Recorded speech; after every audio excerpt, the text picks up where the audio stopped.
At some point today, or this week, or this month, something will make you want to cry.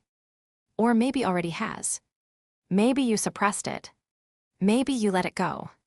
Either way, your body knows the feeling, the tightening throat, the heat behind the eyes, the brimming that either spills or doesn't. You've probably never stopped to ask why. It just happens. It's just what people do. But here's the thing. Crying emotionally, specifically, producing tears in response to feelings, is one of the strangest things about us. Because as far as we can tell, we are the only animal on Earth that does it. Other animals produce tears. Every mammal produces tears to lubricate the eyes. Some animals, elephants, dogs, certain primates, show signs of distress that might involve increased eye moisture. But deliberate, visible, streaming emotional tears as a social signal. That appears to be uniquely, specifically, exclusively human. Which raises an obvious question. What is it for? Charles Darwin was baffled by crying. He spent years studying it and concluded it was likely a useless byproduct of something else, an evolutionary accident with no clear function. He wrote about it with obvious frustration. It didn't fit his framework. Tears during emotion served no physical purpose he could identify. He was wrong. But it took over a century of research to show exactly how. Let's start with the basics. There are 3 types of tears. Basal tears, the continuous lubrication your eyes produce all day. Reflex tears, the ones triggered by smoke, a chopped onion, something in your eye. And emotional tears. The 3rd type is chemically different from the other 2. Emotional tears contain higher concentrations of certain hormones and proteins, including leucine and enkephalin, which is a natural painkiller, and prolactin, which is associated with bonding and emotional regulation. You are literally crying a different substance than the tears triggered by onions. Your emotional tears are pharmacologically distinct, which strongly suggests they evolved for a specific purpose. The most compelling theory is that emotional crying is a distance-limited, highly specific social signal. And the key word there is distance. Tears are only visible up close. Unlike screaming, which can travel hundreds of meters, or facial expressions, which work at moderate range, tears require you to be near another person to see them. This is crucial. From an evolutionary standpoint, a signal that only works at close range is a signal specifically designed for people who are already close to you. Not strangers. Not enemies. Your group. Your family. And what does that signal say? Multiple studies converge on the same answer. Tears signal helplessness. They signal that you are not a threat. They signal genuine distress, because tears are very hard to fake convincingly, and observers are extremely good at detecting fake crying. And they trigger in the observer an almost involuntary urge to help, to comfort, to close the distance between 2 people.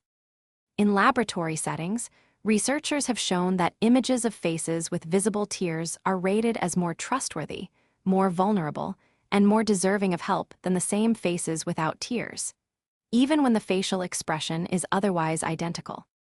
The tear itself is doing the communication, separate from the face. Crying is, in its most fundamental sense, a tool for asking for help in a way that cannot easily be faked. But that's only half the picture. Because crying doesn't just affect the people who see it. It affects the person doing it. Research consistently finds that crying, when it leads to social support, improves mood more reliably than almost any other coping behavior. The operative phrase is when it leads to social support. Crying alone, in private into a pillow, that does not reliably improve mood. Crying in the presence of someone who responds with comfort does. Dramatically. This fits the evolutionary picture perfectly. Crying evolved as a social behavior, in social contexts, to produce social responses. When it works, when someone comes close, when comfort is given, the system completes its circuit and relief follows. When you cry alone, the system fires but gets no response, and the relief doesn't come. This is why crying into a phone while talking to a friend works better than crying by yourself. The signal found its receiver. There is also evidence for crying as emotional processing.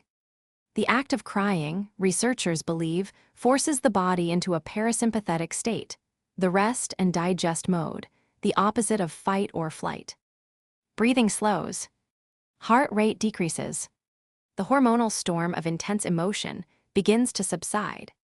The cry is, physiologically, a reset mechanism, a way of moving through a feeling rather than being stuck in it. For most of human evolutionary history, being seen crying by members of your group and receiving comfort in return was not an embarrassment. It was the system working exactly as designed. You signaled need. The group responded. The bond strengthened.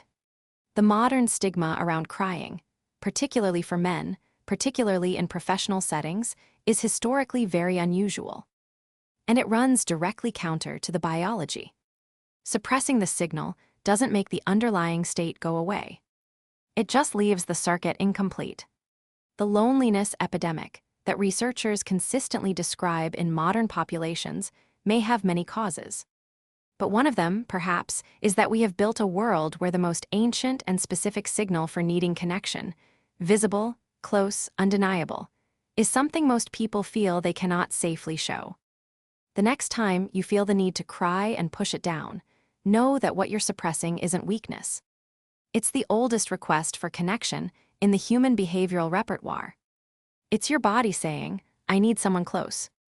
And it has been saying exactly that, in exactly the same way, for as long as we have been human.